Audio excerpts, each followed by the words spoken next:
Welcome to the Deep Dive. We're your shortcut to being well-informed. Glad to be here. Today, we're plunging into the Fed's August 2025 Beige Book. What's really happening in the U.S. economy? Okay, let's unpack this. Before we get into the latest details, what is this Beige Book exactly? Why should you care? Right. So the Beige Book is, well, it's pretty unique. It's a key Fed publication. Think of it as a qualitative snapshot covering current economic conditions across the 12 Federal Reserve districts. 12 different regions, basically. Exactly. Each reporting from their local perspective comes out 8 times a year. And it's built from, direct reports, interviews, questionnaires, talking to businesses, community groups, economists, market experts. So it's not just numbers, it's what people on the ground are actually seeing and feeling. Precisely. It's the how and why behind the data. It captures dynamics, emerging trends, things that might not show up immediately in the hard statistics. Gives you the feel of the economy, doesn't it? A gut check. That's a great way to put it. It complements the other data, helps assess the national outlook by comparing these regional stories, straight from the source. Okay, so diving into this report, the August 2025 one, what's the big picture nationally? Is it growth, decline, something else? It's really a mixed bag, a patchwork, kind of. Most of the 12 districts actually reported little or no change in economic activity overall. Holding steady then for most? Pretty much. Yeah. But then you have 4 districts, Philadelphia, Dallas, Cleveland, Chicago, and Richmond. They noted modest growth. So some upward movement there. But not everyone's seeing that modest growth, right? Are some places actually shrinking? That's right. Places like New York, Atlanta, Minneapolis, San Francisco, they observed slight declines. And even somewhere like Boston, they saw slight expansion overall, but consumer spending was flat. So it highlights that even within a region, different sectors can move differently. So overall sentiment from businesses, pretty mixed too. Definitely mixed. Lots of differing expectations about what the next few months hold.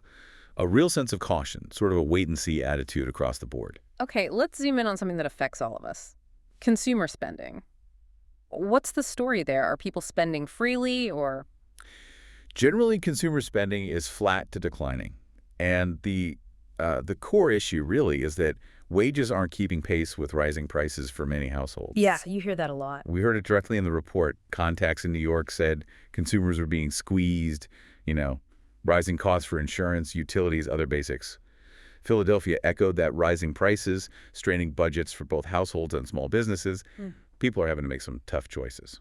So everyone's feeling that pinch. How are businesses and consumers actually responding? What changes are we seeing? Well, businesses, especially in retail and hospitality, they're reacting. Lots of deals, promotions, try to attract those price-sensitive customers. Try and get people in the door. Exactly. And we see shifts in buying habits, too, like domestic leisure travel, holding steady. But it's not enough to make up for fewer international visitors, which hurts certain areas. And what about big purchases? Cars, for instance. Interesting picture there. New vehicle sales were flat to slightly up. But what really jumped out was the demand for parts and services. Ah, so people are fixing up older cars instead of buying new. Seems that way. Holding on to them longer.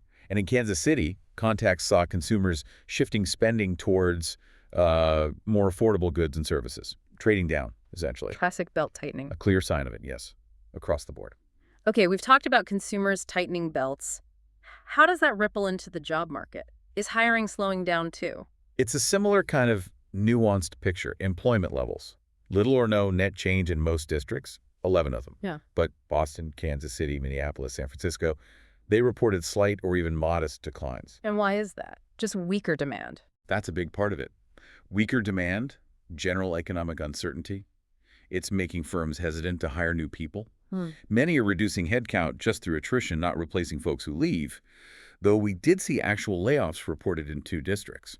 Is technology, especially AI, factoring into this? Oh, absolutely. Automation, including these new AI tools, it's definitely helping some companies reduce headcount, doing more with less. AI is also changing the job search. Employers use it for screening resumes, interviews. But job seekers use it too, right? To polish their applications. They do. And that combination seems to be leading to more people actively looking for jobs, which has improved labor availability in most areas. It's a fascinating dynamic. So, more workers available overall. But you mentioned a specific challenge earlier, with certain types of labor. Indeed. About half the districts noted a reduction in the availability of immigrant labor. And that hits certain sectors hard. particularly construction. Places like New York, Richmond, St. Louis, San Francisco really rely on that labor pool. So that's a bottleneck. Wage growth is varied, modest to moderate usually. But the kicker is non-wage benefits, insurance, etc. Those costs are often rising faster than wages. Adding to the total cost for businesses, even if the paycheck itself isn't jumping dramatically. Precisely. It adds significantly to overall labor costs. Businesses feel that. Okay, let's pivot to prices. This is the other side of that consumer squeeze. What's driving the increases businesses are facing? Price growth was described as moderate or modest in 10 districts. But New York and St. Louis, they reported strong or even accelerating input price growth. And the overwhelming factor, mentioned in nearly all districts, tariff-related price increases, especially on inputs. Wow, so tariffs are really the dominant story on the cost side for businesses. Significantly. Manufacturers, retailers, construction, they're all feeling that pinch from higher input costs linked to tariffs.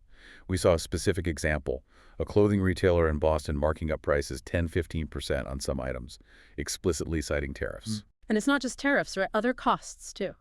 No, you're right. Many districts also flagged rising prices for insurance, utilities, technology services.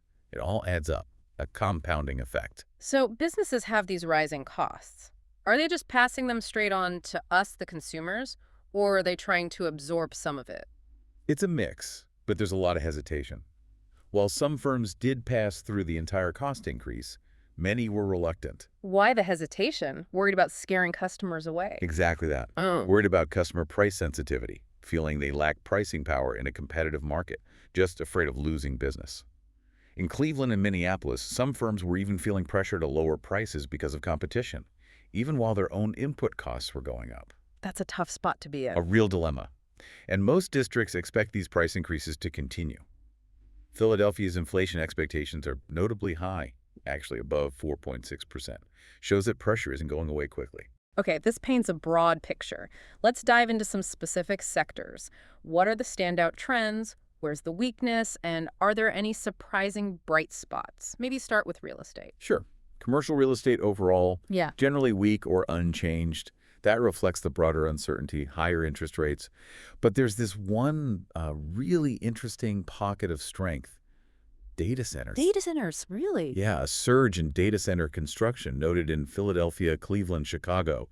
Atlanta and Kansas City even said these centers are boosting energy demand significantly. Wow. So tech infrastructure is booming even if other areas are slow? It seems so. But high interest rates are still a major drag on overall activity.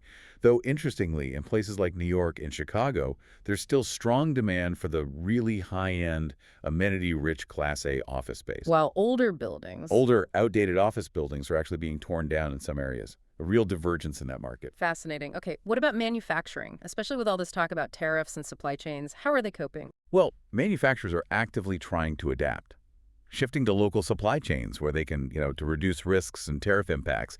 And automation is a big theme there too. Using it to cut costs, respond to those rising labor and input expenses. And passing on tariff costs. Some did, yes. Some manufacturers, some auto dealers passed on 100% of the tariff hikes.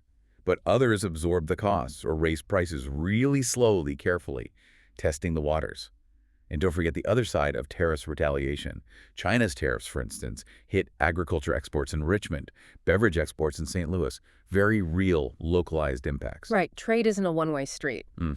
And stepping back a bit, on a more human level, how are communities holding up? With these cost pressures hitting households, what about social services? That's a really important point. Community support organizations, they're seeing elevated demand across the board. For what kinds of services? Everything. Food, childcare, housing help, transportation, even disaster assistance. And this is happening while they're dealing with limited, often volatile federal funding. Plus, potential Medicaid cuts could make existing childcare shortages even worse. Which makes it hard for parents to work. Exactly. There's a huge strain. These organizations are finding it harder and harder to meet the growing needs in their communities. The social safety net is stretched thin. Let's look quickly at the financial sector. Loan demand, credit conditions. How are they looking in this uncertain climate? Again, quite mixed. Loan demand. Some smaller banks in New York saw it weaken. Caution from borrowers, maybe. But Cleveland and Dallas actually saw modest increases in loan demand. And lending standards. Tighter, looser. Varied by region. Eased a bit in New York, but tightened in Atlanta and Dallas. Different risk assessments, probably. Delinquency rates, though people falling behind on payments, mostly stable or even improving. That's positive. Mostly stable. But any warning signs? A slight rise noted in some districts, particularly among lower-income consumers. They're the most vulnerable to all these pressures we've been talking about. And are banks seeing the tariff impact too, even indirectly? Yes, they are. Bankers in Kansas City and Dallas mentioned a mild but noticeable impact from tariffs on credit quality. How so? Well, higher input costs squeeze business margins. Yeah. That affects their profitability. And if businesses pass those costs on, it hits consumers, which can then affect their ability to repay loans. It's all connected. A subtle ripple effect.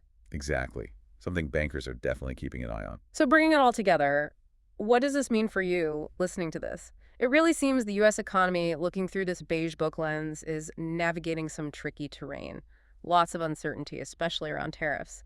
And this persistent problem of prices rising faster than wages for many. That sums it up well.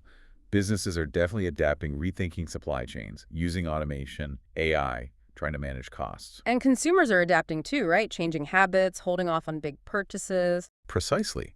How well businesses and consumers continue to adjust to these pressures, these shifts, that's going to determine the path forward. The report shows caution, yes, but also those pockets of resilience, like the data centers. It's complex. A truly complex picture, no doubt. So here's something for you to think about. As these regional differences play out, and as tariffs continue to shape costs, how might that reshape things in your local community over the next year or so? What industries might change? What jobs? What choices will consumers like you face? Definitely something to keep watching.